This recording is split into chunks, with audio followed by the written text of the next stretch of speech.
Hello बच्चों, स्वागत है आप सभी का एक बार पुनः आपके अपने इस प्यारे YouTube चैनल पर। हेनरी ने नियम बताया, क्या बताया कि इस नियम के अनुसार हेनरी ने क्या बताया कि अगर कोई भी गैस है किसी द्रव में घुली है, उसकी जो विलेयता होती है उसके आंशिक दाब के क्या होती है, समानुपाती। कहने का मतलब जितना ज्यादा दाब लगाया जाएगा उतनी ज्यादा उसकी क्या होगी, विलेयता होगी। तो लिखेंगे क्या यहां पर लिखेंगे इस नियम के अनुसार, इस नियम के अनुसार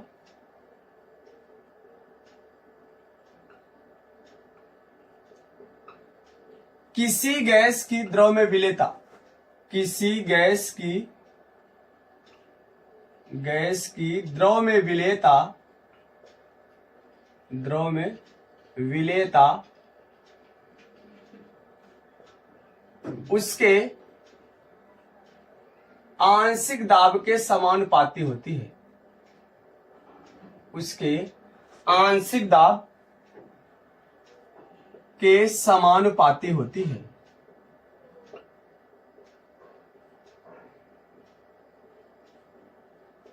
अब कहने का मतलब अर्थात क्या हो जाएगा, यहां पर देखो m इज प्रपोर्शनल टू क्या, p। m is proportional to क्या हो गया, p। m क्या है, किसी भी गैस की द्रव में घुली मात्रा है। p क्या है, आंशिक दाब है। तो इसको हम लिख सकते हैं क्या, m इक्वल टू, देखो प्रपोर्शनलिटी हटाते हैं, कांस्टेंट हो जाता है, तो उस कांस्टेंट को हम लिखते हैं k और सफिक्स में h लिख देते हैं। क्यों, क्योंकि हेनरी ने बताया था इसलिए इसको हेनरी कांस्टेंट बोलते हैं, इनटू p।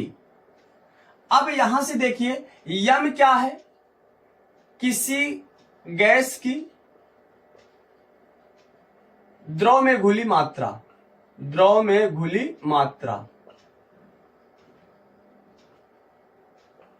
और KH क्या है, हेनरी नियतांक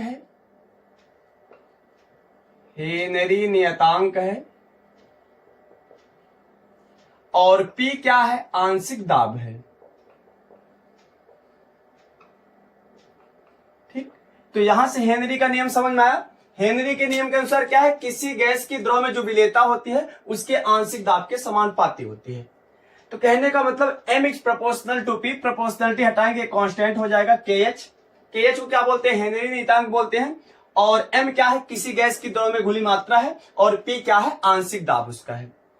अब ध्यान से समझिए, इसको डाल्टन ने भी आगे बताया, इसी हेनरी को नियम को फिर आगे क्या बताया, ऐसा भी बोल सकते हैं किसी भी गैस की द्रव में जो विलेयता होती है, किसी गैस की द्रव में विलेयता, जैसी को मोल प्रभाज बोलते हैं, वह क्या होता है, उसके दाब के समानुपाती होता है।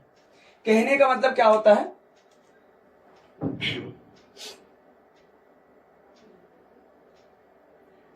हाँ देखिए क्या होता है, या ऐसे लिख सकते हो, किसी गैस की द्रव में विलेयता, या इसी को हम बोल सकते हैं मोल प्रभाज आंशिक दाब के समानुपाती होता है, आंशिक दाब के समानुपाती होता है।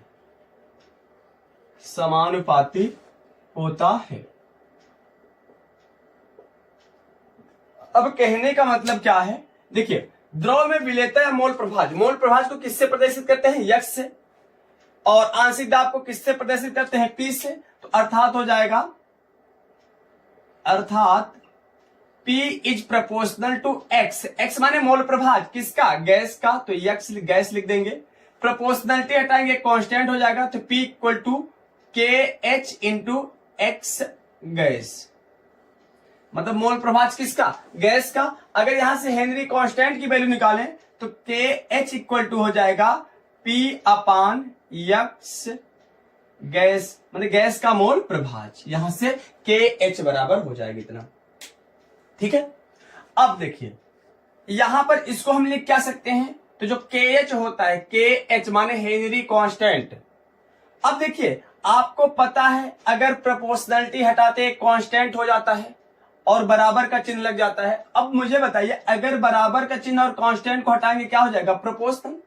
क्योंकि दाब क्या होता है? निश्चित होता है, कांस्टेंट होता है। तो क्या क्या लिख सकते हैं? KH इज प्रोपोर्शनल टू, माने KH is inverse proportional to क्या? गैस का मोल प्रभाज। अब यहां से एक बात स्पष्ट है, ध्यान से देखिए, व्युत्क्रमानुपाती है। व्युत्क्रम, अगर कोई दो राशियां व्युत्क्रमानुपाती होती हैं, इसका सीधा सा मतलब यह होता है, अगर पहली राशि बढ़ रही है तो दूसरी राशि उसी अनुपात में घटेगी। व्युत्क्रमानुपाती का मतलब क्या? व्युत्क्रमानुपाती का मतलब उल्टा। अगर पहली राशि बढ़ रही है तो दूसरी राशि क्या होगी? घटेगी। अगर पहली घट रही है तो दूसरी क्या हो जाएगी? बढ़ेगी। सिंपल सा लॉजिक यहां पर है, अगर KH बढ़ रहा है तो मोल प्रभाज जो गैस का होगा घटेगा।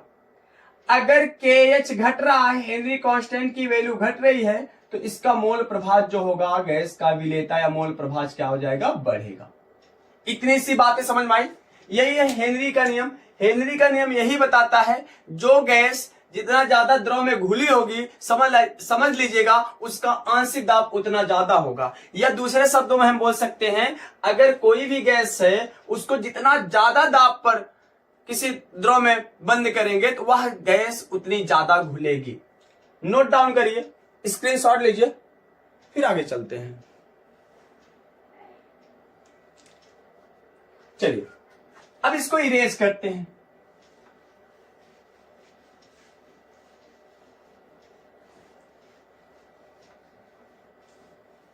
अब हम आगे का टॉपिक पढ़ते हैं।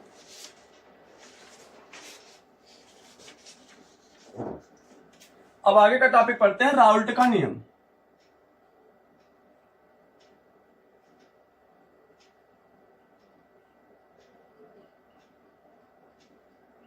राउल्ट का नियम देखिए, ये इंपॉर्टेंट टॉपिक है, बार बार बोर्ड एग्जाम में पूछा जाता है।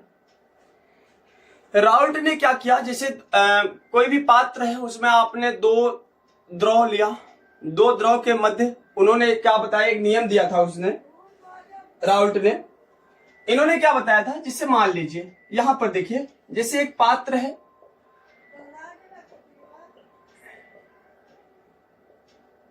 इस पात्र में 2 विलयन है, 1 विलयन A है, 1 विलयन क्या है? B। 2 द्रव विलयन है, द्रव विलयन A है और द्रव विलयन B है। ठीक है, इन्होंने क्या बताया कि जब 2 द्रव विलयन होता है, 2 द्रव विलयन अगर एक निश्चित ताप पर है तो उसका जो आंशिक दाब होता है, उसका आंशिक दाब उसके मोल प्रभाज के अनुक्रमानुपाती होता है, समानुपाती होता है। मैंने कहने का मतलब, जब 2 विलयन घुला है आपस में, दोनों द्रव विलयन के मध्य का जो आंशिक दाब होगा उसके घटक के मोल प्रभाज के क्या होगा? समानुपाती होगा। तो यहां पर लिख सकते हैं, क्या लिख सकते हैं? राउल्ट के नियम के अनुसार, राउल्ट के नियमानुसार, राउल्ट के नियमानुसार निश्चित ताप पर, निश्चित ताप पर, निश्चित ताप पर द्रव द्रव विलयन, माने दोनों द्रव विलयन है, द्रव द्रव विलयन में उपस्थित, द्रव द्रव विलयन में उपस्थित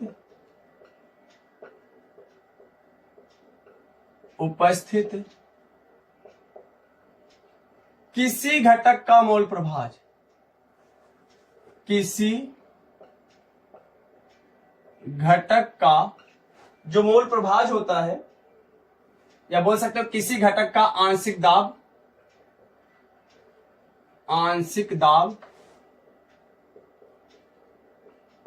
उस घटक के मोल प्रभाज के, उस घटक के मोल प्रभाज के समानुपाती होता है।